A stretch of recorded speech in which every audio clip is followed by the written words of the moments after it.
Hi, I'm Maria from Sage Fox Tarot, and welcome. I'm so glad you're here with me today. We're doing a discussion on guardian angels. I just absolutely love angels. I am someone who talks to their angels all the time. Uh, angels, I just find, are a source of love and inspiration and comfort. Everyone has a guardian angel. You come into this world with a guardian angel. Some people have one. I believe people have more than one because whenever I feel other people's energy, I do feel more than one, usually. Some people come in with one, some with two, some with three. It all depends on what your life mission is. I personally have two, and honestly, I just think that being able to talk with your angels and learn from them and use them in your everyday life, it has been a great, great gift in my life, and I hope that I can share that with you. So that's what we're going to talk about today. So thank you again for joining me. So as I said, angels are with you from the beginning. When I was growing up, though, I don't recall ever really learning about angels. I am Greek Orthodox, so we did learn about the archangels and everything, but it wasn't something that we really talked about.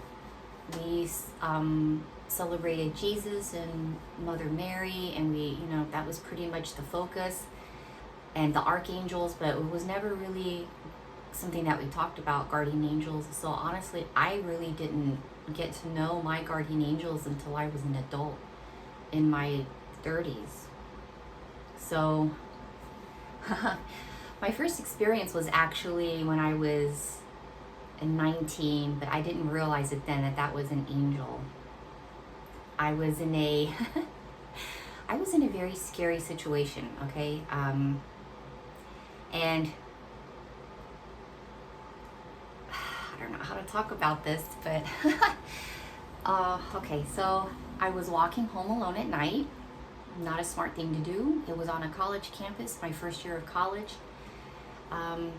There were reports of assault on the campus, but me, I thought, oh, I'm fine, I'm strong enough, I can do anything. That wasn't very smart. It was late at night. I was walking home after studying, and two men started following me. And I noticed them back there, and so I started walking faster. And again, they started walking faster. And my dorm room, the door to my dorm room was just a couple doors down. So I'm sorry, the door to my apartment building, okay, was just a couple doors down. So I started walking faster, they started walking faster, I started running, they started running. And all I could think was, oh my goodness, God help me, Jesus help me, somebody please help me get out of this situation. So I started running up the stairs. I literally don't remember my feet even touching the stairs. I felt like I was being lifted and carried up out of that situation. I thought, wow, my adrenaline is great, and that's probably part of it, but honestly, I think my angels were lifting me up and carrying me. I felt like I was going to be okay. I was going to be okay. I was going to be okay. So I'm moving up the stairs, 3 flights of stairs, and I finally get to my apartment door. And usually the apartment door always gave me a lot of trouble. It took me several tries to get the key to work, but this time it just opened up very easily without any problems. They followed me into the apartment. They were that close behind me. I got to my room door, unlocked that, got in, slammed it shut, and locked it, and I was okay. But the situation was very stupid. It could have been avoided if I had just not thought, oh, I'm 19, I'm strong and brave, I know everything, you know. I thought, oh, I'll be okay. I was, but it could have turned out very, very differently. Hold on one second. Hi, sorry about that. That was my daughter. So what was I saying? Oh, right. Okay, so the angels. I did not realize that was the angels helping me at the time. I thought, wow, I just got lucky.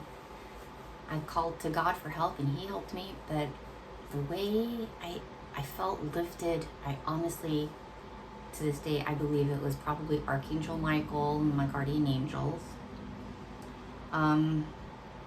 Another time that, there were several times that the angels really struck out, but another time that, I mean, not struck out, that the angels stuck out. That's what I meant. They stuck out in mind, okay, in memory. They've always been with me. Another time that I can recall my angels absolutely being there, and I could literally feel them this time, was I was going in for surgery. I had a blighted ovum, and so I had to have surgery for that. So I was scared, I was terrified, I was alone because nobody was allowed in with me before surgery. So there I was just by myself and just completely devastated and depressed and sad, and it was an awful, awful time. But so there I was laying in bed, getting ready for the surgery, and all of a sudden I felt this warm sensation in my left arm and this rush in my left hand. It was a warm sensation in my left hand, and it just a rush of peace just swept right over me. And all of a sudden I felt so calm and peaceful, and I was like in a sense of peace and tranquility. It was still sad, but I wasn't as sad, if that makes sense. I knew deep down that everything was going to be okay, that I was not alone. My angels were with me. They were literally right there with me. And I could feel two beings on the left side of me. Have you ever gone into a room, or actually, have you ever been in a room and you have like your back to the door and someone walks in, you don't hear them, but you feel them, you sense them? It was that kind of thing. I could sense that they were there. Two of them, and they were standing right next to me, holding my hand. And that lasted for about 15, 20 minutes. It was a long, long time. And I just felt so blessed, and I was thinking, thank you, angels, for helping me with this. Thank you for helping me do well with the surgery. And I just felt so grateful that I had this chance to meet my angels. And I am just grateful to that to this day. It was a sad situation, but they were there for me. And everyone has guardian angels that are there for them every day. On a daily basis, they're there, taking care of you, protecting you, guiding you. So I guess I really want to discuss how you can learn about your angels. So a good trick, not a trick, a good way to, well, I guess it is a trick. So if you want to find out how many angels you have, just take a deep breath, breathe in and out a few times, close your eyes, settle in, and just ask, how many angels do I have? And the very first number that pops out is the number of angels that you have. And you can sense if it's right or wrong, because it resonates with you. If and you say the number out loud, whatever that number is, if it resonates with you, you know that's right. You can also do this with finding out what their names are. So I know the names of my angels. You can easily ask the same question, what is your name? And the first name that pops into your mind is usually the correct one.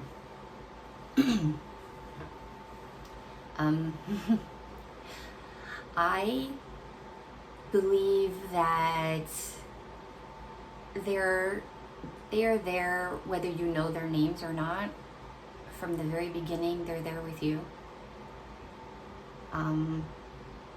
Just, yeah, guiding you and loving you. And you can learn more about them through meditation. You can learn more about them through reading. If you want to learn more about them, you can ask for signs. That's one that I do a lot. If I have a question about them that I think I know the answer to, but I just want confirmation, I'll say, hey, can you please give me a sign that I'm right about this? And then you let it go, and then before you know it, you see a sign, and it's a feather in your path, or a penny in your path, or someone says something to you, or you hear it on a song that's playing on the radio, things like that. Lots of times your children are very aware. Lots of times they will say something that is a sign from the angels. They're speaking through the children. So yes, signs are definitely one way to get to know your angels a little more.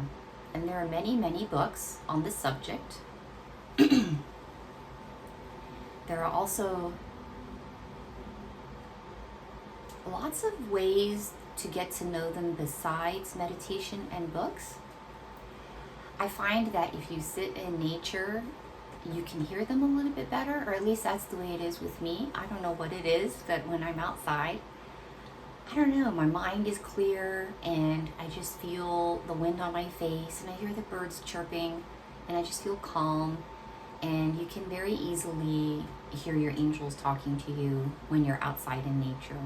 So go to a botanical garden if you don't have anything like at your house. If you can't sit outside, if you're in an apartment or you live in the city, go to a botanical garden, go to the local park and sit out there. So, because nature, like I said, is definitely one way that you can get in touch with them more easily. Let me think, what else? We did meditation, signs, nature, dreams. So a lot of people do very well with dreams, talking to their angels through their dreams. You can set an intention to please ask for guidance in a dream and ask them, please help me to remember it. Please help me to know that that was what I was asking for. Because lots of people, not everyone, lots of people do get messages through dreams. I used to get a lot of messages through dreams when I was younger, not so much anymore. I'm not sure why, but you'd think I'd get better with age, but maybe I'm not sleeping well. I don't know. I have to figure that one out. So yeah, anyway, that's something I need to work on some more. But yes, dreams definitely can work for some people. So if you feel called to try that, please do. I think that getting to know your angels would be such a blessing in your life. I know they've been there with me through thick and thin, and I wonder sometimes, what they must think sometimes of the stupid things I do sometimes. But yeah, it's unconditional love. They don't think anything bad. They love you unconditionally, and that's the greatest kind of love. It's pure, it's holy, it's unconditional. It's coming straight from God and the light. And yeah, angels, unconditional love. They love you no matter what. So I heard that's it. Okay. If you have any questions, please comment below or feel free to email me. I will respond. And I hope you like this discussion. I will see you next time. Love you guys. Bye.